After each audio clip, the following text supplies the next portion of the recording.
And here's I will show you how to fix Wi-Fi not connecting problem on your Android phone. The first solution is you have to forget and remove the Wi-Fi network. So go to your settings. In settings, tap on connections. Here you have to tap on Wi-Fi, tap on three dot. Here tap on advanced settings and tap on manage networks. And here you will find the Wi-Fi network. Now just tap on the network, tap on forgot, and now go back to your Wi-Fi main screen, and here you will find the Wi-Fi again. Just go ahead and put Wi-Fi password and try to reconnect to the Wi-Fi network and check the issue.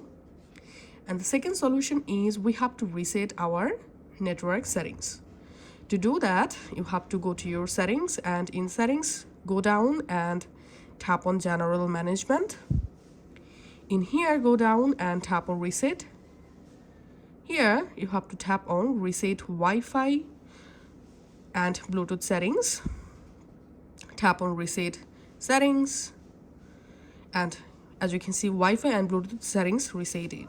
After that, go back and tap on reset mobile network settings. Tap on reset settings. Verify your phone pattern. Tap on reset. And after doing this, give a simple restart. And after restarting your phone, go ahead and try to reconnect to the Wi-Fi network, and you see the problem has been fixed. Thanks for watching.